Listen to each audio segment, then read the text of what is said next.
Boa tarde, meu nome é Neri, né, Neri Tisota, eu sou professor da EMS, do curso de Direito, sou mestre em Direito, e eu e a Elisângela Souza da Guarda, acadêmica também da EMS, do 4º ano da EMS do curso de Direito, né, estagiária do primeiro DP aqui de Três Lagoas. A gente vai fazer hoje uma aula, uma pequena palestra aos alunos da ALUMI, da Universidade Melhor Idade, da UFMS, projeto da professora doutora Vanessa Casotti, do curso de Direito da UFMS, desculpa.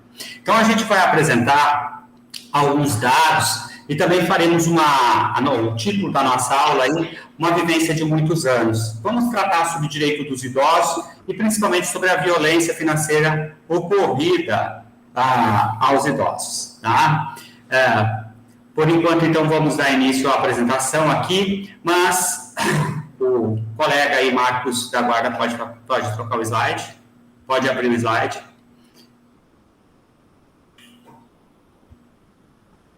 Eu vou passar alguns dados para vocês terem aí conhecimento. Por volta aí do ano de 1960, houve uma mudança drástica aí na política, digamos, no contexto social brasileiro. A mudança foi com bastante, digamos, profundidade. E o Brasil, aí, que era um país jovem, ela passou a conter um mundo mais envelhecido. Mudanças aí no campo da saúde, fatores sociais, a urbanização, a forma de vida, levaram à diminuição da mortalidade infantil e uma radical baixa aí também na fertilidade, aí, como fonte aí do aumento da expectativa de vida. Então, passou-se a ter uma melhor qualidade aí na condição de vida, com a vivência de muito mais anos aí por parte da população. Com isso, se estima aí que no ano de 2030, o grupo de idosos aí será maior do que o grupo de crianças com 14 anos de idade. E no ano de 2055, o Brasil terá mais idosos do que crianças jovens com até 29 anos de idade. E em 2060, mais de 1/3 da população brasileira será constituído por pessoas com mais de 60 anos. Estima-se aí que 33,7% da população será idosa nos anos de 2060. Essas mudanças aí possuem impacto tanto no direito, como nas esferas aí da vida em sociedade, da vida em família, da sociedade, no trabalho, do consumo, do lazer, da diminuição de recursos da sociedade, políticas públicas. Tudo isso vai nortear aí um novo padrão, digamos assim, social da população brasileira que está hoje vivenciando. Então, hoje, quando a gente fala aí de pessoas idosas, a gente fala de um volume de pessoas muito grande e que cresce a cada dia e que necessita aí de políticas públicas, né? A nossa colega aqui, Elisângela Souza, então ela trouxe uma apresentação para falar aí sobre direito dos idosos em geral e falar também sobre a violência sofrida por idosos, né? Sofrida por idosos e não só a violência física, mas também a violência financeira. Vou passar a palavra para ela dar início à apresentação dela aí e aguardo aí com vocês. Elisângela. Boa tarde, professor. Obrigado pela oportunidade. Boa tarde a todos. Vou começar com o primeiro slide, retratando qual que é a realidade e como que é a nossa terceira idade. Bom, como o professor já falou, né, o indivíduo de 60 ou mais anos, ele é considerado a nossa terceira idade, né? Que são os idosos. E temos o Estatuto do Idoso aí para estar protegendo e resguardando alguns direitos, né? Estamos vivendo cada dia com mais qualidade de vida, né? A expectativa de vida aumentou e nisso estamos trabalhando aí em sociedade para ter mais respeito e dar possibilidades de uma vivência mais natural e mais tranquila à terceira idade. Deixa eu trocar o slide. Bom, segundo os dados do IBGE, a população idosa, ela tende a crescer, né? E vai chegar a superar os jovens de 29 anos, então a população de 60, ela está maior, ela está mais ativa, ela está num contexto geral, dando exemplo de expectativas e qualidades para nós.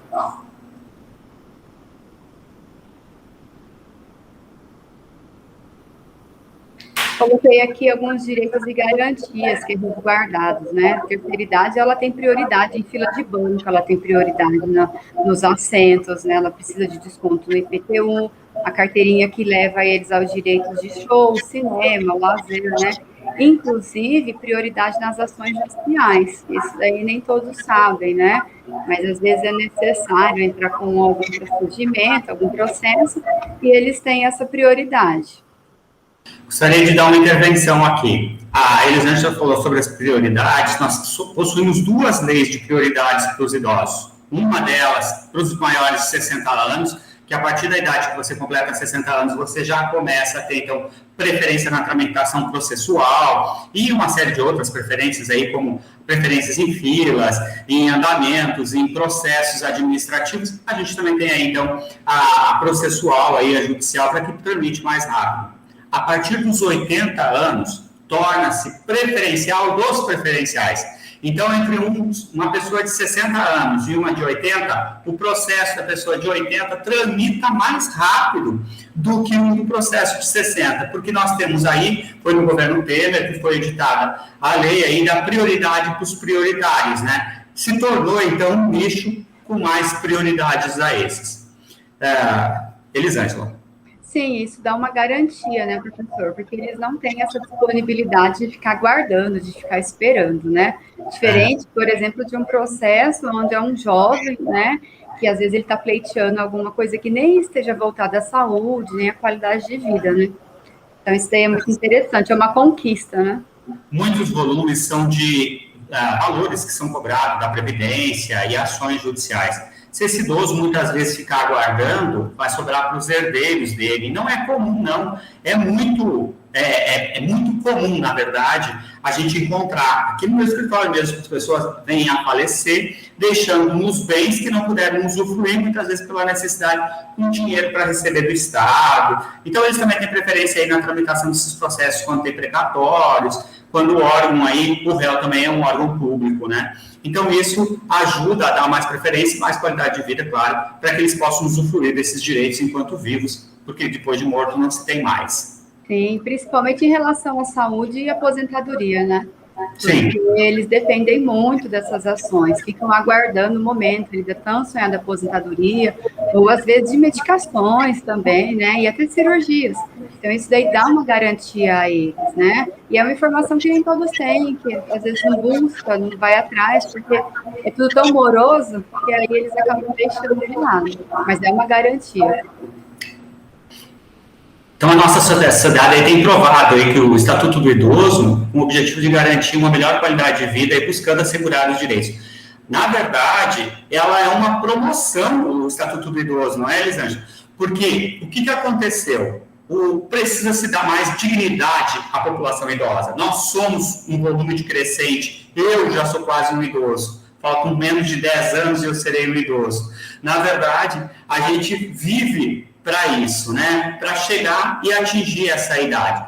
Então, o Estatuto do Idoso, ele foi aprovado com o intuito claramente de garantir aí direito a um volume da população que é considerado uma minoria, né? Uma minoria que é maioria, e o conceito de minoria aí, ele é bastante amplo, né? É quando a gente tem um grupo de pessoas que elas são vulnerabilizadas aí, digamos, pela idade, pelo volume de anos que já viveram, que tem muita experiência, mas muitas vezes se tornam, digamos, vulneráveis pelas questões sociais que vivem. Então, a busca aí digamos, o Estatuto do Idoso é uma concretização de amparo à pessoa com mais idade, tá? Sim, quando eu mencionei, eles têm vivências em muitos anos, né? Na verdade, é um exemplo à sociedade, né? Onde eles trabalharam, contribuíram, né? Cuidaram ali da família, zelaram, né? Por uma sociedade e que hoje estão no momento onde pode usufruir, seja na culinária, seja no lazer, seja no esporte, hoje temos vários ciclistas aí, várias maratonistas, né, pessoas saudáveis e com esse tempo para usufruir com maior qualidade de vida mesmo. O Gil passa o quadro para nós. Bom, vou deixar com você aí, Elisângela. Então, e aí entra um assunto mais peculiar, né, sobre a administração dos bens, né? Embora o idoso seja considerado acima de 60 anos, nós temos aí uma geração muito consciente, muito capaz, né, uma geração muito ativa, né, e cabe a eles administrar o direito dos seus bens, né? Inclusive é crime, né, se apropriar de bens e de rendimentos, Estatuto do Idoso no artigo 112 é quem garante isso. Então, o idoso pode fazer um planejamento, pode fazer um orçamento, pode administrar as finanças, a sua contabilidade. Isso daí é um direito garantido pela Constituição. Embora aconteça de ter familiares ou prestadores de serviços que normalmente não têm esse respeito e acaba cometendo um crime, né? Sim, quanto à administração dos bens, né, ser idoso não é ser senil.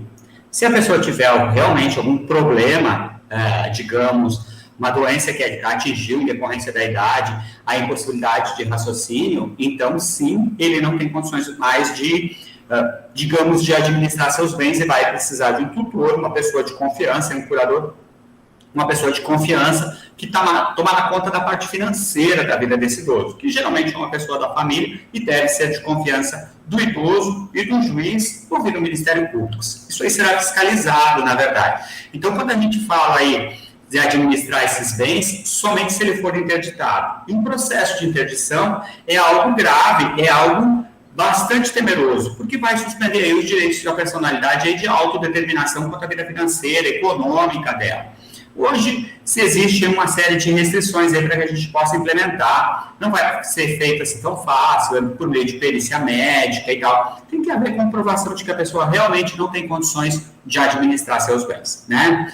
A gente conhece pessoas com 90 anos, 97 anos, 100 anos, nunca foram interditados, conseguem aí fazer alguns serviços, digamos, alguns negócios tranquilamente. Se ela tem condições psíquicas de gerir sua vida, não há motivos para isso. E ela é a que vai cuidar da sua vida financeira, econômica, em todos os sentidos. Sim, é importante ressaltar, né, que uma vez que ele não é interditado, uma vez que não foi colocado um curador, ele tem que ter, né, o direito de estar arcando com todas as responsabilidades, seja de compra, seja de venda, seja de negociação, né? E é claro que às vezes algum parente quer dar um apoio, dar uma ajuda, só que ele faz uma apropriação indébita caso ele faça algo que não esteja, né, no consenso aí desse idoso, né, e isso daí tem levado a várias denúncias, né. Vamos ressaltar que existe o Disque 100, e ele faz essa investigação quando feita a denúncia, mesmo sendo anônimo, né, é computado aí e encaminhado para os órgãos de competência para que seja feita essa averiguação, essa investigação. Exato, a Elisângela está colocando um ponto bem delicado. Caso você tenha conhecimento, convém fazer uma denúncia, né? Muitas vezes você próprio pode ser vítima desse ato, né? E a pessoa tem aí acesso ao telefone e tal. Como diz que sem aí, você consegue fazer essas denúncias aí para defender. Até mesmo o idoso, ele se sente fragilizado até por uma questão emocional. Muitas vezes as próprias pessoas da família aí, como filhos, netos, sobrinhos, é que estão avançando esse sinal. Mas ele deve saber dizer não. Ó, vai devagar. Vamos ao próximo slide aí.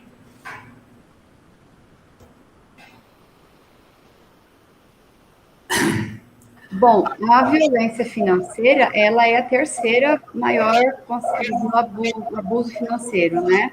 Na verdade, ela fica atrás só da negligência, né, com os nossos idosos aí, e a pressão psicológica. Embora a violência financeira e a psicológica caminhem um pouco juntas, né? A Elisângela aqui coloca um termo aí quanto à violência psicológica. Não é raro a gente ver, muitas vezes a pessoa que sofre a violência psicológica, ela não percebe. Essa é um dado, um fato, digamos assim, que ela é de difícil identificação. Mas os idosos acabam sendo explorados por meio de cuidar de netos, por meio de pagamento de parcelas, por meio aí de uma série de questões de sustentar os filhos. Não é raro. A gente conhece pessoas, e não são os pobres só que sofrem esse tipo de violência. As pessoas que têm condições financeiras também sofrem esse tipo de violência, né? Então, aí, a violência verbal, muitas vezes, né? Conheço uma pessoa aqui até que frequenta a minha casa, que chama a avó de burra, sabe? Na frente de todo mundo, essa avó é burra. Só que, assim, ela é uma pessoa, uma moça com 20 anos, e que é uma violência grave, né? E que a gente acha que isso não deveria acontecer. A avó faz tudo pela neta e isso ocorre. Então, isso são dados que a gente tem que observar com clareza, para que isso possa ser contado, inclusive no meio da educação, né? Os pais devem chamar atenção nessas questões aí. Então, a recusa aí também de alimentos, a apropriação de rendas que esse idoso recebe, a negligência aí com cuidados da higiene, a aparência do idoso, sempre também ela é considerada uma espécie de violência. Se a gente se propõe a conviver, e nada mais é do que a gente tem a obrigação de cuidar dos nossos pais e tal, essas questões elas devem ser vistas aí para que a gente possa amparar realmente o idoso. É exatamente isso, né? A sociedade, os mais jovens, têm a obrigação de seguir o exemplo, não é? Normalmente são maiores de 18, capazes, saudáveis, que podem estar trabalhando, podem estar buscando, inclusive usar, né, a conduta, essa conquista do idoso como exemplo, né? Se a pessoa fizer o que o idoso fez, trabalhou, estudou, buscou, ele vai ter o reconhecimento dele.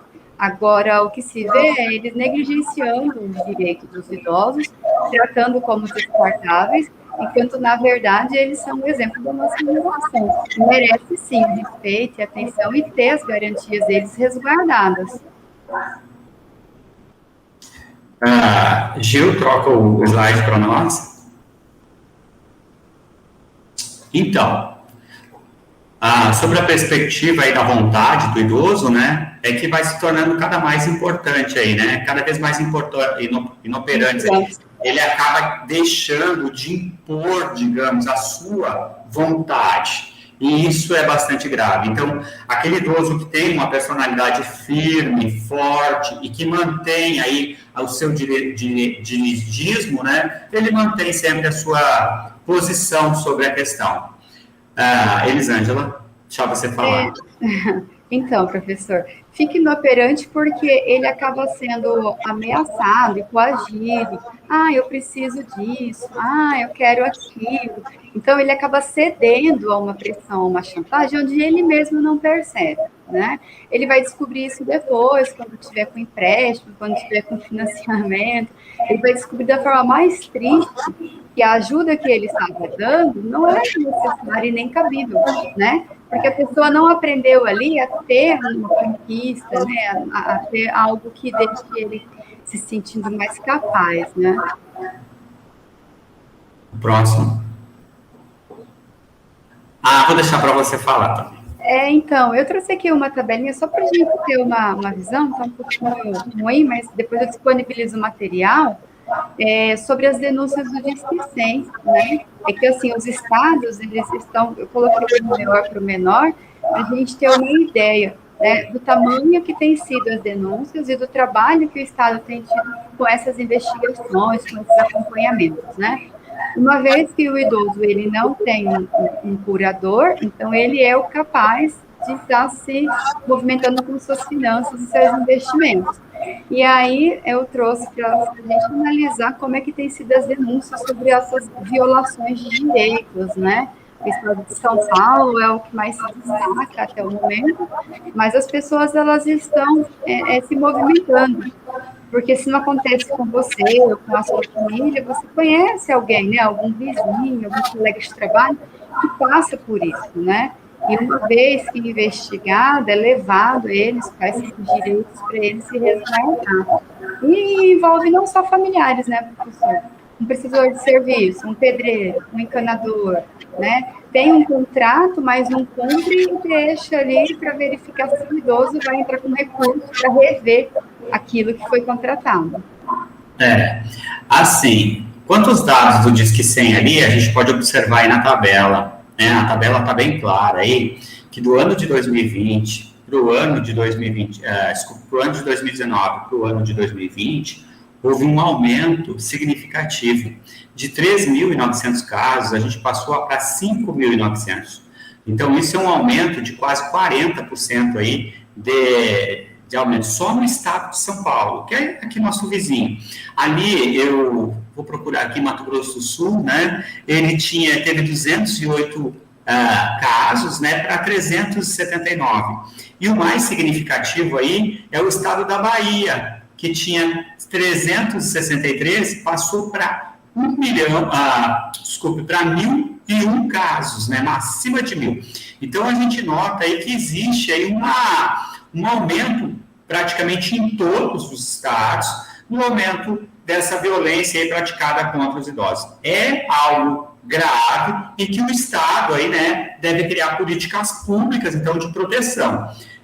Aprovar leis, normas, quando a gente fala em políticas públicas, criar um regramento, né, de maior proteção a essa pessoa, certo? Então, esse quadro aí, ele é um quadro gravíssimo e que ele deve ser, sim, denunciado, deve ser buscado aí, porque é com as denúncias que a gente vai coibir e diminuir os índices também. Vai impor à sociedade, quando a sociedade tem, assim, conhecimento de que aquilo é punido, então ele recua, porque deixa de praticar determinados atos. E também se diminui, né, retira aquelas pessoas que estão em estado aí de vulnerabilidade, em estado de violência, e se coloca aí em lares, digamos, provisórios, ou se consegue ouvir a família, porque muitas vezes nem os próprios membros da família sabem que a pessoa está sofrendo esse tipo de violência. É verdade, e esses dados são alarmantes, né, porque verifica-se que existe uma violência, né, as pessoas estão tendo um pouco mais essa consciência de o que é o crime, de o que é a violência, e estão fazendo as denúncias, né, para que seja investigado e, assim, inibir novas situações que aconteçam baseados nesses exemplos. Bom, assim, a gente tem aqui, a Elisângela desenvolveu um trabalho durante algum tempo aí comigo, e a gente fez praticamente uma pesquisa teórica, né, para desenvolver esses dados. Ela promoveu um artigo, então, falando sobre a violência, né, e o Estado brasileiro, ele tem criado algumas políticas públicas. Recentemente, agora no ano de 2021, o CNJ editou uma portaria para que, caso ocorra, ou caso algum cartório visualize alguma espécie de apropriação ou de que o idoso está indo passar algum bem contra a vontade dele, seja denunciado isso aí e apurado pelo Ministério Público e, inclusive, tornando o ato aí sem efeito, mesmo que feito em cartório. Então, são medidas como esta que a gente está se referindo. São medidas duras. Também agora, no ano de 2021, o Estado brasileiro aprovou uma alteração no Código de Defesa do Consumidor, onde o consumidor já é considerado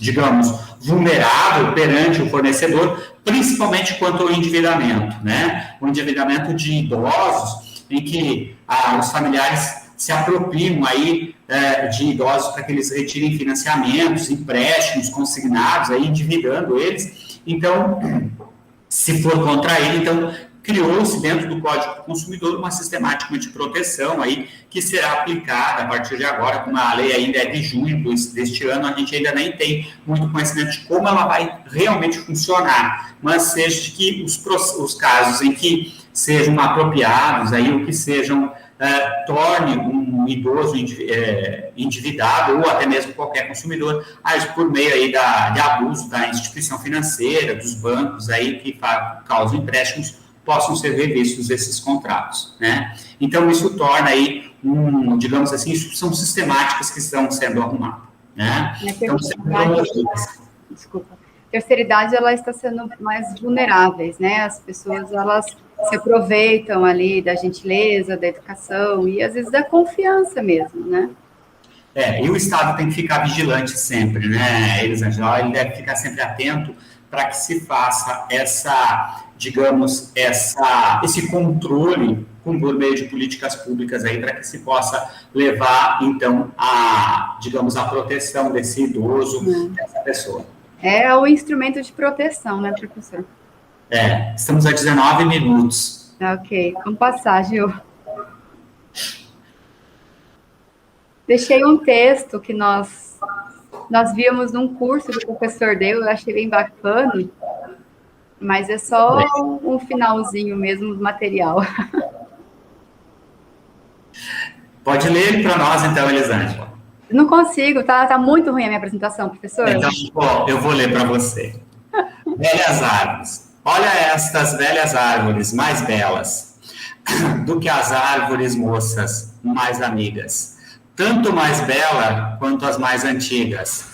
O homem, a fera e o inseto à sombra delas vivem livres da fome e de fadigas. E em seus galhos obrigam-se as cantigas e os amores às aves tagarelas. Não choremos, amigo e mocidade, envelhecemos rindo, envelhecemos como as árvores fortes envelhecem. A glória de alegria e da bondade, agasalhando os pássaros nos ramos, dando sombra ao consolo e aos que padecem. Olavo Bilac. Na verdade, queremos envelhecer conforme as árvores envelhecem. Quanto mais velhos, mais fortes e mais inteligentes, né? Mais robustos. Eu acho que quanto mais velho, mais abrigo, né? Mais experiência. Acho que isso é importante. Bom, era isso. A gente aí completou aí o ciclo que a professora havia nos dado aí de 20 minutos, aí a gente já está com 21 minutos e 40 segundos, né? E depois corta um pedacinho que gaguejamos. Deixando um abraço a todos os alunos da UME aí, a gente não tem acesso a eles, só por meio de vídeo, né? Um forte abraço a todos eles e a gente espera aí no próximo ano tá com uma nova palestra aí para vocês também. Forte abraço a todos. Elisângela, quer se despedir? Obrigada, professora. Obrigada, professora Vanessa, pela oportunidade. A todos os alunos, né, que estão prestigiando nessa pequena apresentação. É só uma informação, mas que estamos muito agradecidos, né, pela oportunidade. Um abraço a todos.